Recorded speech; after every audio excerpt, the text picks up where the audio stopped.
Well, hello. How about all this? We're in a different place, and I'm kind of testing my road rig, or at least half of it. See, this is the spare case that I replaced in the studio with that Dope for Bass case. And there are a bunch of old modules, like here's Light Plane. Still have it.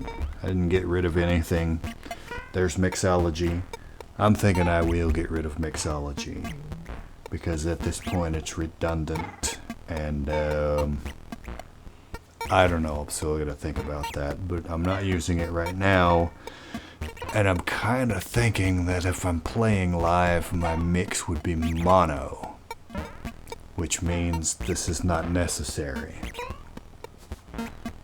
And in the studio, I am completely satisfied with the NLC cluster. That is a fantastic mixer.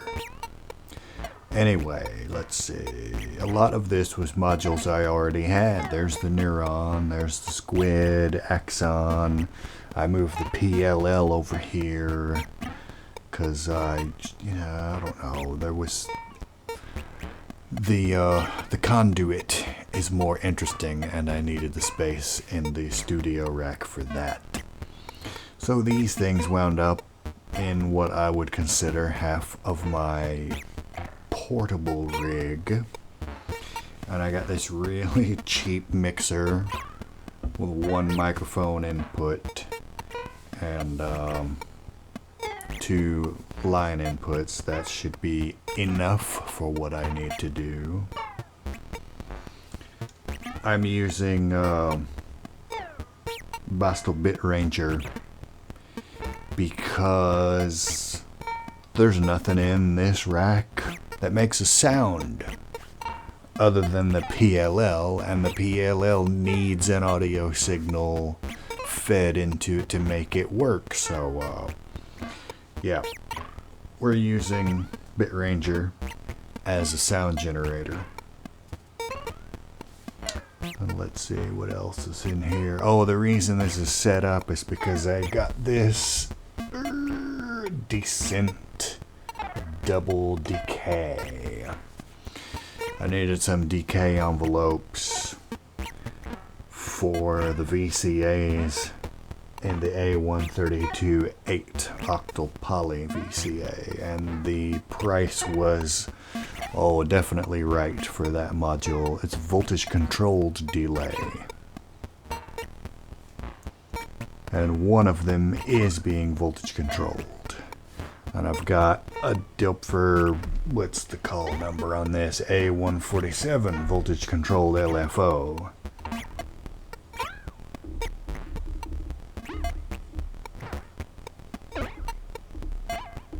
And the rate of that, I can speed it up by pressing on the light plane. This thing, down here, this is a Befeco voltage controlled slew limiter.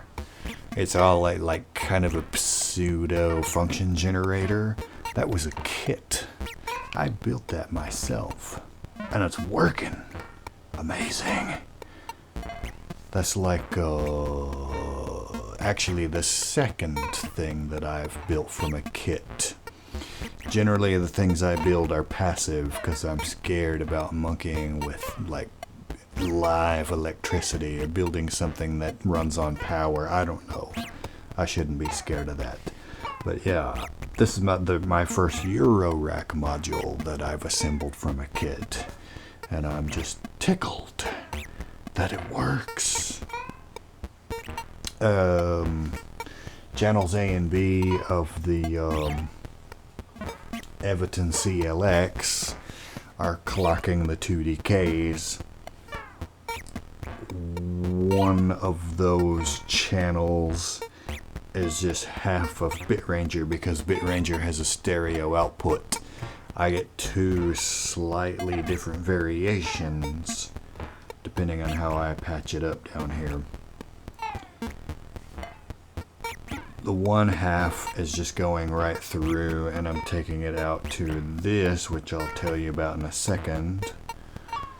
the other half of BitRanger is going into the delay. A delay is being modulated, the delay time being modulated by, oh good gracious, what? I think it's the output from the neuron, which is a combination of a sequence running through the slew and an LFO and one of these signals from light plane.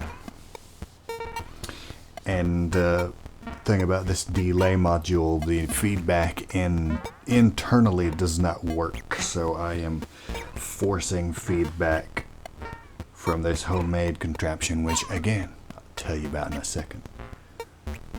And then the other signal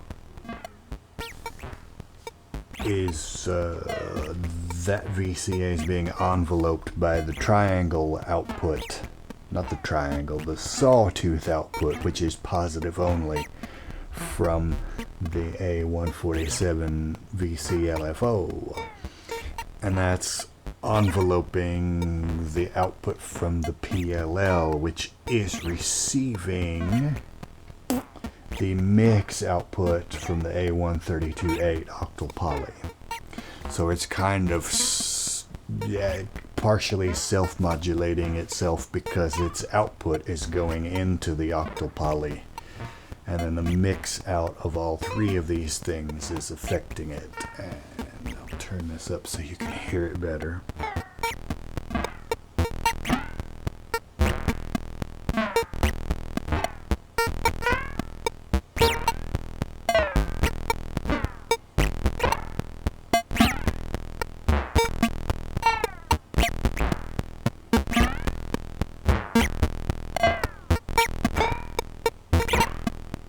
Oh yeah, that's the kind of stuff that's going to drive the crowds wild.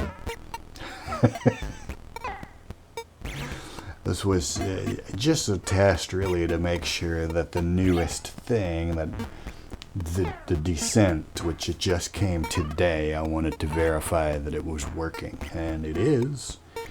But then this thing that I threw together, I thought, you know, that sounds interesting.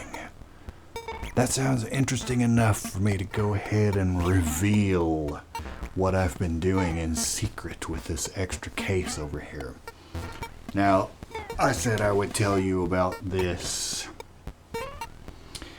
It's an old Betacam video box because Betamax was a failed consumer format, but Betacam was a professional video format that was used in broadcasting right up into the 2000s. I worked at a TV station, and right before we went to digital, we were still using these in like 2007.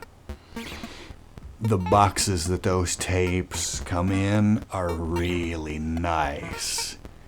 Plastic, very rugged boxes. And so I got a couple of them to build things in. And when I was looking on the Olegtron website for information about the 4060, one of their other products was called R2R, which is kind of like a resistor tree. I don't know how to describe it.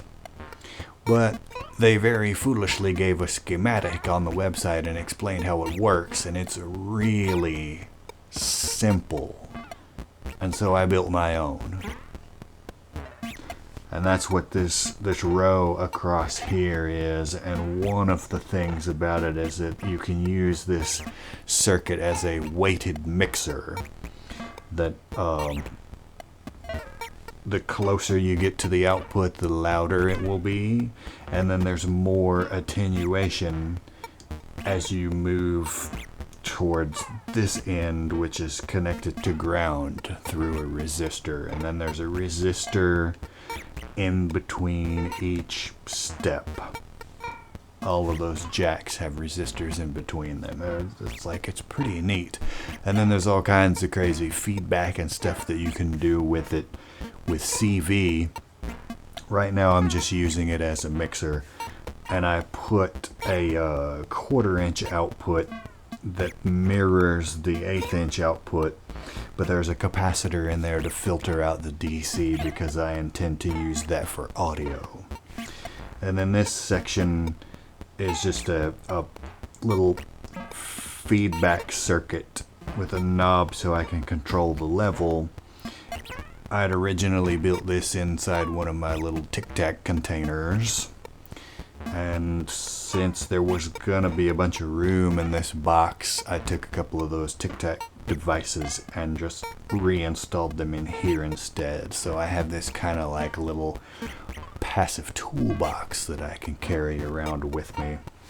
And this other section, which I'm not using, is a switch router. And by flipping these two switches in varying combinations, which I have written along the edge what they do to remind myself, you can route these two jacks to varying combinations of these 3 jacks on the other side, and it's bi-directional. These can be inputs or outputs depending on what you need. And then in the center, the switch is off, so you can also use them as mutes. Anyway, this video has gotten kind of long, so I'm going to end it right here. Just going to say a thing about my Patreon patrons because they paid for all of this. I'm spending their money like a madman. So thanks, patrons. You guys are awesome, and I hope you're enjoying what I'm doing with your money. And thanks everyone for watching, and I'll catch you next time.